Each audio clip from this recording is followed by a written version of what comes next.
Hello दोस्तों, नमस्कार। यह बीए फर्स्ट सेमेस्टर इतिहास 103 के महत्वपूर्ण प्रश्न हैं, एक बार ज़रूर देखें।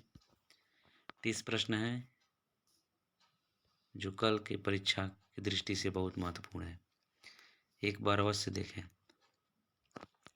आइए चलते हैं पहले प्रश्न। वर्धन वंश का संस्थापक कौन था? वर्धन वंश का संस्थापक कौन था? क्या हर्षवर्धन, राज्यवर्धन, नरवर्धन?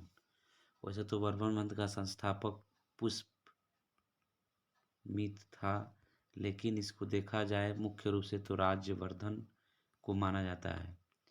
लेकिन अगर आप उसमें राज्यवर्धन को माना जाता नहीं, राज्यवर्धन सॉरी प्रभाकर वर्धन को माना जाता है। प्रभाकर वर्धन के दो पुत्र हर्षवर्धन और राज्यवर्धन को माना जाता है, लेकिन आप इसमें उपयुक्त कोई नहीं ऑप्शन लगा सकते हैं।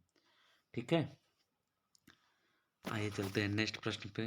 नेक्स्ट प्रश्न आपका है, प्रारंभ में वर्धन वंश की राजधानी कहाँ थी? प्रारंभ में वर्धन वंश की राजधानी कहाँ थी? ऑप्शन ए क्या दिल्ली, ऑप्शन बी क्या थानेश्वर, ऑप्शन सी क्या कन्नौज, ऑप्शन डी क्या उज्जैन? तो ऑप्शन बी आपका थानेश्वर, वर्धन वंश की राजधानी प्रारंभ में थानेश्वर थी। ठीक है, चलते हैं नेक्स्ट प्रश्न पे। नेक्स्ट प्रश्न आपका है, हर्षवर्धन राजगद्दी पर कब बैठा? हर्षवर्धन राजगद्दी पे कब बैठा? क्या 550 ईसा पूर्व ईस्वी में, 606, 747 और 700 में? तो हर्षवर्धन राजगद्दी पे 606 ईस्वी में बैठा। किसने बैठा? 606 ईस्वी में बैठा। ठीक है, आइए चलते हैं नेक्स्ट प्रश्न पे।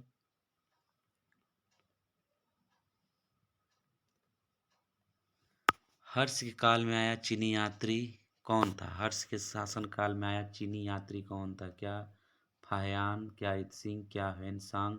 उपयुक्त में से कोई नहीं था। हर्षवर्धन के शासन काल में आया चीनी यात्री आपका ह्वेनसांग था। चंद्रगुप्त द्वितीय के शासनकाल में कौन आया था? फाहियान आया था। कौन आया था? फाहियान आया था। चंद्रगुप्त द्वितीय के शासनकाल में फाहियान आया था और हर्षवर्धन के शासनकाल में ह्वेनसांग आया था।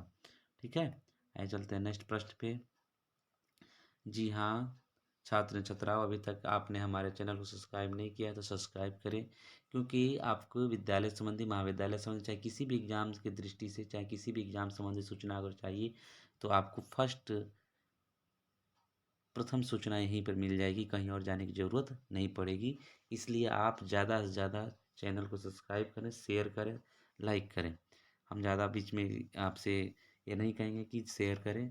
तो हम प्रश्न पे आते हैं। अगला प्रश्न, ह्वेनसांग की कृति का क्या नाम है? ह्वेनसांग की कृति का क्या नाम है?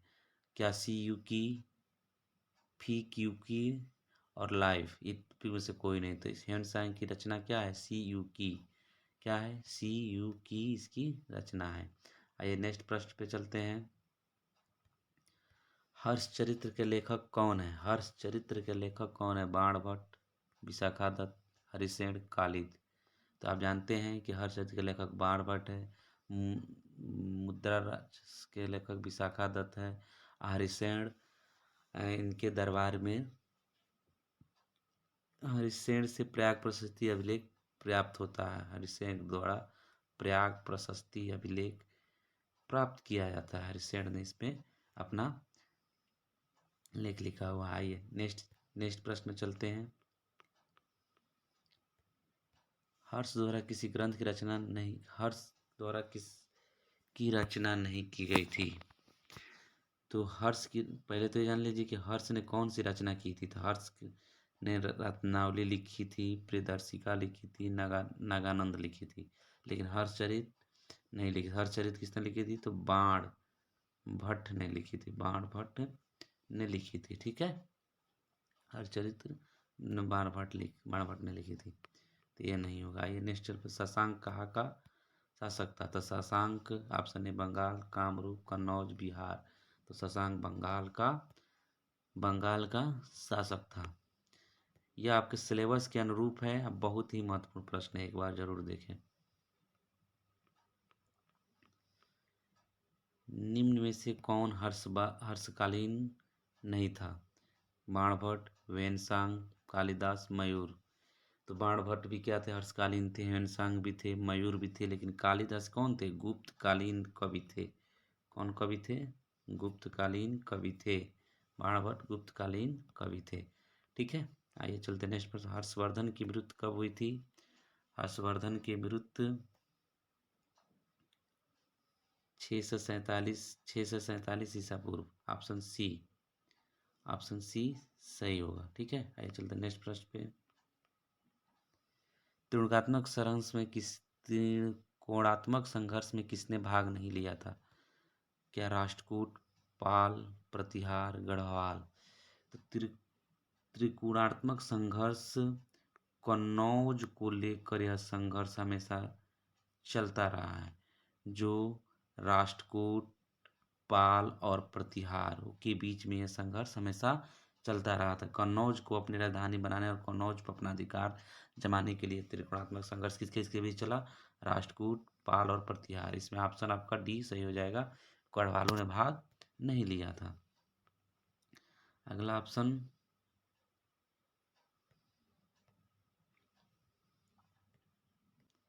इसमें भोज को लगा लीजिएगा या एक बार देख लीजिएगा। आइए चलते हैं नेक्स्ट प्रश्न पे। वत्सराज द्वारा धर्मपाल को पराजित करने की पुष्टि किस अभिलेख में है, तो वांडी डिंडोरी, राधनपुर अभिलेख, खालिमपुर, भागलपुर। तो वांडी डिंडोरी आपका अभिलेख में इनका साक्ष्य मिलता है। ठीक है, साक्ष्य मिलता है। आइए चलते हैं नेक्स्ट प्रश्न पे। प्रतिहार वंश का संस्थापक कौन था, प्रतिहार वंश का संस्थापक नागभट्ट प्रथम, मीरभोज, नागभट्ट द्वितीय, सिंधुराज। नागभट्ट द्वितीय था प्रतिहार वंश का संस्थापक। आइए चलते हैं नेक्स्ट प्रश्न पे।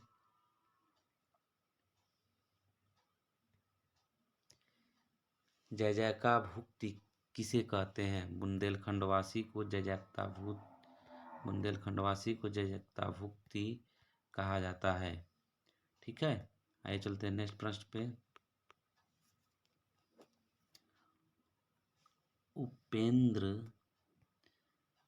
उपेंद्रराज किस वंश का संस्थापक था, उपेंद्रराज किस वंश का संस्थापक था, तो परमार वंश का संस्थापक था। ठीक है, ज्यादा समय न लेते हुए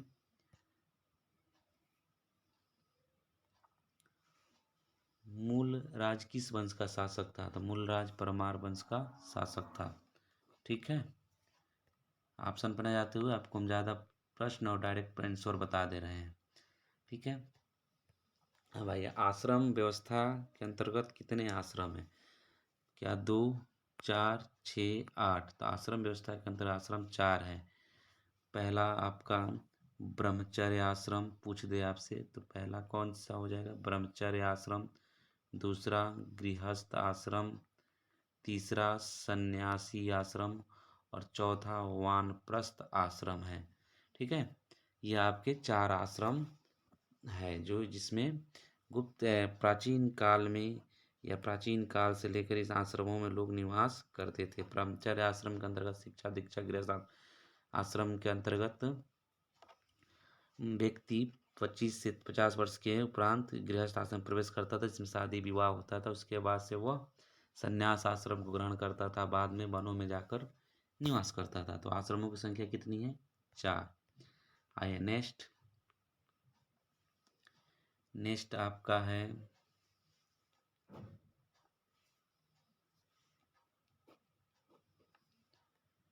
आपका है पुरुषार्थों की संख्या कितनी है, तो पुरुषार्थों की संख्या भी क्या है, 4 है। कौन, धर्म, अर्थ, काम, मोक्ष। ये क्या है, पुरुषार्थ है। मनुष्य के 4 पुरुषार्थों की बात की गई है, धर्म, अर्थ, काम, मोक्ष की बात की गई। तो पुरुषार्थों की संख्या कितनी हो जाएगी, 4। ठीक है, आइए चलते हैं नेक्स्ट प्रश्न पे। विवाह के कितने प्रकार हैं, 2, 4, 8, 16। तो विवाह के 8 प्रकार हैं। ठीक है, भारतीय पारंपरिक व्यवस्था में 8 तरह के विवाहों को प्रकार बताया गया है। ठीक है, आइए चलते हैं नेक्स्ट पे। संस्कार कितने हैं? 2, 4, 8, 16। 16 संस्कार हैं। कहा जाता है ना कि हमारे यहाँ 16 संस्कारों की बात की जाती है। ठीक है, आइए चलते हैं नेक्स्ट प्रश्न पे। किस संस्कार के बाद विद्यार्थी अध्ययन के लिए गुरुकुल जाता है? तो 11वां संस्कार जो है उपनयन संस्कार के बाद विद्यार्थी क्या जाता है? गुरुकुल जाता है। अगला, प्रथम तुर्क अभियान पंजाबी शाही वंश का शासक कौन था? तो इसका जयपाल था। शाही वंश का शासक का शासन था जयपाल का। ठीक है, आगे चलते हैं। ज़्यादा बड़ा प्रश्न में वीडियो नहीं करेंगे। 1005 में मुगलों ने भटिंडा पर आक्रमण के समय शासक कौन था?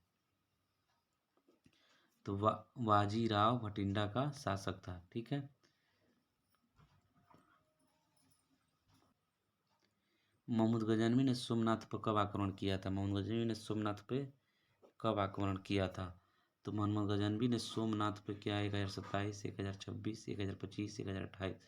तो मोहम्मद गजनवी ने सोमनाथ पे 1025 में आक्रमण किया था। ठीक है, अगला प्रश्न, मोहम्मद गोरी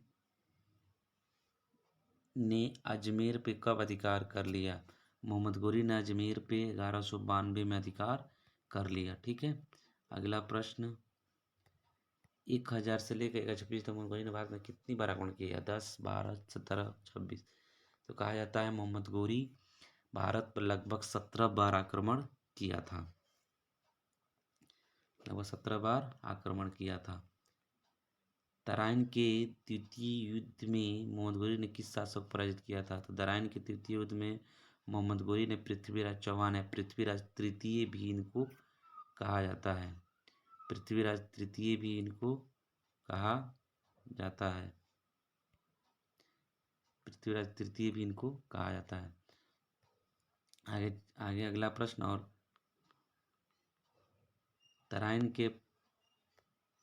तराइन का प्रथम युद्ध में मोहम्मद गोरी ने किस भारतीय शासक को पराजित किया था? तो तराइन के प्रथम युद्ध में मोहम्मद गोरी ने पृथ्वीराज चौहान को ही पराजित किया था। किसे पराजित किया था? पृथ्वीराज चौहान को पराजित किया था। कहा जाता है तराइन का प्रथम युद्ध 1191, तराइन का द्वितीय 1192 में हुआ था। ठीक है, आइए आज का अंतिम प्रश्न, यह 30 प्रश्नों का सीरीज है। इसमें से आपको लगभग संभावना है प्रश्न आने की, बहुत सारे प्रश्न आने की संभावना है। मोहम्मद गोरी की मृत्यु के पश्चात उसका विजित भारतीय प्रदेशों का शासक कौन बना? तो उसका विजित प्रदेशों का शासक कहा जाता है मोहम्मद गोरी के मृत्यु के पश्चात उसके द्वारा विजित भारतीय प्रदेश शासक कौन बना? तो इल्तुतमिश बना था। कौन बना था? इल्तुतमिश ही बना था। ठीक है, आपको प्रश्न कैसे लगा एक बार कमेंट में ज़रूर बताइए, और हमारा ये प्रयास कैसा रहा इस पे भी अपनी कमेंट बॉक्स में ज़रूर दीजिए। ठीक, जवाब ज़रूर दीजिए। इस तरह से आपके आने वाले सभी परीक्षाओं की दृष्टि से हम प्रश्न बनाते रहेंगे। धन्यवाद, बहुत बहुत नमस्कार, धन्यवाद, थैंक यू।